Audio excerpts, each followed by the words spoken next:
Hi friends, இன்னைக்கு நம்ம மோன் குக்கிங்கில் பாரம்பரியமான முறையில் வருஷம் முழுவதும் கெட்டு போகாத மணக்க மணக்க தாளிப்பு வடகம் எப்படி செய்கிறதுன்னு தான் பார்க்க போகிறோம். 3 கிலோ வெங்காயத்தில் ஆரம்பித்து 20 நாள் உழைப்பில் கிடைச்ச இந்த வடகத்தோட ரகசியங்களை இன்றைக்கி நான் உங்ககிட்ட பகிர்ந்துக்க போகிறேன். ஸோ வீடியோவை ஸ்கிப் பண்ணாமல் பாருங்கள். இதில் நான் ஒவ்வொரு இன்க்ரீடியன்ஸும் எவ்வளோ அளவு சேர்த்துருக்கேன்னு சொல்லியிருக்கேன். வாங்க எப்படி செய்கிறதுன்னு வீடியோக்குள்ளே போகலாம். இன்றைக்கி நான் சின்ன வெங்காயம் எடுத்திருக்கேன். இதில் சின்ன வெங்காயம் தான் முக்கியம், பெரிய வெங்காயம் வந்து இதில் நம்ம யூஸ் பண்ணக்கூடாது. சின்ன வெங்காயத்தை இப்போ நம்ம வந்து பொடியாக நறுக்கி எடுத்துக்க போகிறோம். நான் இன்றைக்கி சாப்பரில் போட்டு தான் எடுத்துக்கிறேன். நீங்கள் வந்து கத்தியால் கட் பண்ணியோ இல்லை அருவாமனையில் நைஸாக நறுக்கியோ வச்சுக்கலாம். இல்லையா மிக்சர் ஜாரில் வந்து நல்லா பல்ஸ் போட்டு நம்ம வந்து நல்லா பொடியாக எடுத்துக்கலாம். இல்லை அம்மியில் இடிச்சும் கூட நம்ம வந்து செய்யலாம்.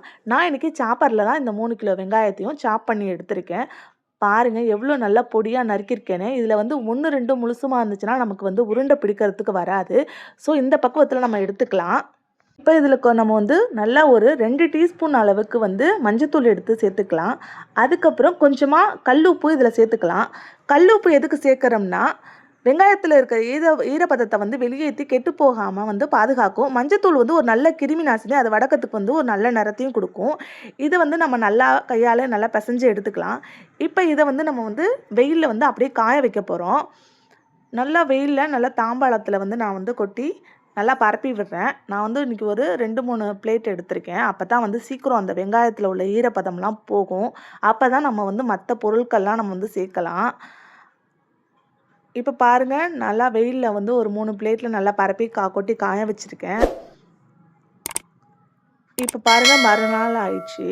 இப்போ பாருங்கள் நல்லா வெங்காயம்லாம் நல்லா காஞ்சிருச்சு. கையிலலாம் எந்த ஈரப்பதமுமே நமக்கு வந்து ஒட்டலை. இப்போ நான் வந்து இதில் 200 கிராம் அளவுக்கு இடித்த பூண்டு தோலோடையே சேர்த்துக்கோங்க. பூண்டு வந்து நல்லா வாசனையாக இருக்கும். ஸோ அதனால் 200 கிராம் எடுத்திருக்கேன். கடுகு வந்து ஒரு 100 கிராம் சேர்த்துக்கோங்க. ஜீரகம் வந்து ஒரு 100 கிராம் சேர்த்துக்கோங்க. 3 கிலோ வந்து வெங்காயத்துக்கு அம்மா சொன்ன மெஷர்மெண்ட்டில் தான் நான் வந்து செய்கிறேன். அதுக்கப்புறம் தோல் உளுந்து வந்து ஒரு 150 கிராம் எடுத்துக்கோங்க. அப்புறம் இடித்த மிளகு வந்து ஒரு 25 கிராம், சோம்பு வந்து 50 கிராம் போட்டால் போதும்.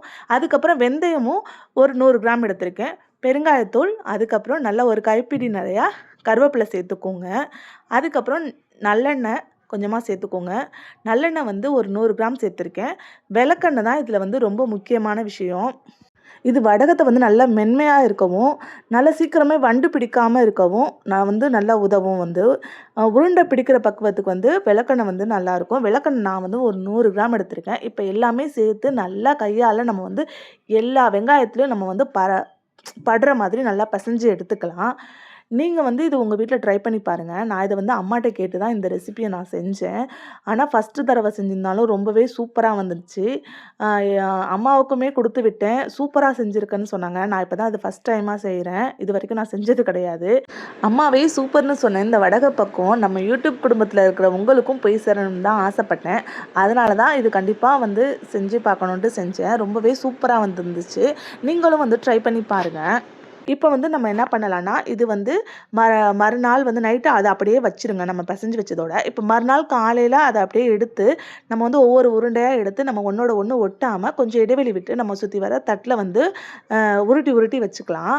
உருட்டி நல்லா வெயிலில் காய வைக்கலாம். நல்லா காலையில் வந்து வச்சிங்கன்னா சாயந்தரம் வெயில் போகிற வரைக்குமே வச்சுருங்க.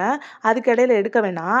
நான் வந்து பாருங்கள் நல்லா 2 தட்டில் நல்லா கேப் விட்டு அழகாக வச்சுருக்கேன். காலைல நல்லா வெயிலில் காய வச்சு எடுத்துக்கணும். அதுக்கப்புறம் சாயந்தரம் ஆனதும் இந்த உருண்டையெல்லாம் வந்து என்ன பண்ணணும், நம்ம லேசாக உடச்சிட்டு நான் வந்து ஒரு பாத்திரத்தில் போட்டு நம்ம வீட்டுக்குள்ளே வந்து மூடி வச்சுக்கலாம். அதுக்கப்புறம் மறுநாள் காலையில் மறுபடியும் இந்த உருண்டையெல்லாம் கொஞ்சமாக விளக்கெண்ணெய் கையில் தடவி நல்லா உருண்டையாக உருட்டி இந்த மாதிரி வெயிலில் வந்து காய வச்சுக்கணும். இது வந்து எனக்கு வந்து செட் ஆகிறதுக்கு வந்து ஒரு 20 நாள் ஆயிடுச்சு. ஆனால் வந்து பெரிய ப்ராசஸிங் தான். ஆனால் வந்து வருஷம் வரைக்கும் நமக்கு வந்து கெட்டு போகாமல் குழம்பெல்லாம் தாளிக்கணும்னா நம்ம அவசர அவசரமாக வெங்காயம் நறுக்கணும் அவசியம் இல்லை. இதில் ஒரு கொஞ்சம் உருண்டை பாதியை உடச்சி நம்ம அதில் போட்டு தாளிச்சாலே போதும். அப்புறம் பாருங்கள் இந்த மாதிரி கொஞ்சம் உதிரியாக வந்து நமக்கு வந்து உருண்டையில் வந்து சேரும். இது வந்து நம்ம வந்து ஒரு சட்னி அரைக்க யூஸ் பண்ணிக்கலாம். இல்லைனா அப்படியே ஒரு கிண்ணத்தில் எடுத்து வச்சு நம்ம குழம்பு தாளிக்கையிலையும் அதை வந்து நம்ம யூஸ் பண்ணிக்கலாம். நான் வந்து ஒரு 20 நாளாக வந்து காலையில் ஃபுல்லாக காய வச்சு சாயந்தரம் எடுத்து வச்சுருவேன். எல்லா நாளும் நம்ம வந்து உருண்டைகளை உடச்சி சாயந்தரத்தில் எடுத்து வைக்க தேவையில்லை. ஒரு 2 நாள் 3 நாள் மட்டும் எடுத்து வைங்க. அதுக்கப்புறம் நம்ம வந்து கெட்டியாக உருண்டையை பிடிச்சிடணும். நல்லா விளக்கெண்ணெய் தொட்டு உருண்டை பிடிக்கிற பக்கம் வருதான்னு பாருங்கள். ஒருவேளை உங்களுக்கு உருண்டை பிடிக்க வரலன்னா கவலை கவலைப்பட வேணாம். லேசாக முகத்தொளிச்சு கொஞ்சம் நேரம் வச்சுருந்து அதுக்கப்புறம் உருண்டை பிடிச்சிங்கன்னா சூப்பராக உருண்டை பிடிக்க வரும். அதை அப்படியே வெயிலில் காய வச்சுருங்க. அப்போ தான் வந்து உள்ள ஈரப்பதமெல்லாம் போகும். இந்த டிப்ஸ் வந்து உங்களுக்கு ரொம்பவே யூஸ்ஃபுல்லாக இருக்கும்னு நம்புகிறேன். அதனால் நல்லா வெயிலில் காய வச்சுருங்க. அவ்வளோதான். நல்ல மொறுன்னு காஞ்சது. இதை ஒரு கண்ணாடி ஜாரில் போட்டு வச்சுக்கோங்க. 1 வருஷம் ஆனாலும் அது மனம் வந்து மாறாது. இந்த வீடியோ உங்களுக்கு பிடிச்சிருந்தா மூன் குக்கிங் சேனலை லைக் சப்ஸ்கிரைப் பண்ணுங்கள். நீங்களும் இந்த அளவுகளில் செஞ்சு பார்த்துட்டு எப்படி இருந்துச்சுன்னு கமெண்டில் சொல்லுங்கள். உங்கள் ஃப்ரெண்ட்ஸ் அண்ட் ஃபேமிலிக்கு ஷேர் பண்ணுங்கள். மறக்காமல் இந்த ரெசிபியை வந்து சேவ் பண்ணி வச்சுக்கோங்க. உங்களுக்கு எப்போ டைம் கிடைக்குதோ அப்போ செஞ்சு பாருங்கள். நம்ம மூன் குக்கிங் சேனலில் பாரம்பரியமான ரெசிபிகள் இன்னும் வந்து நிறையா வரப்போகுது. அதனால் நம்ம மூன் குக்கிங் சேனலை தொடர்ந்து வாட்ச் பண்ணுங்கள், சப்போர்ட் பண்ணுங்கள். நெக்ஸ்ட் வீடியோவில் சந்திக்கலாம். தேங்க்ஸ் ஃபார் வாட்சிங்.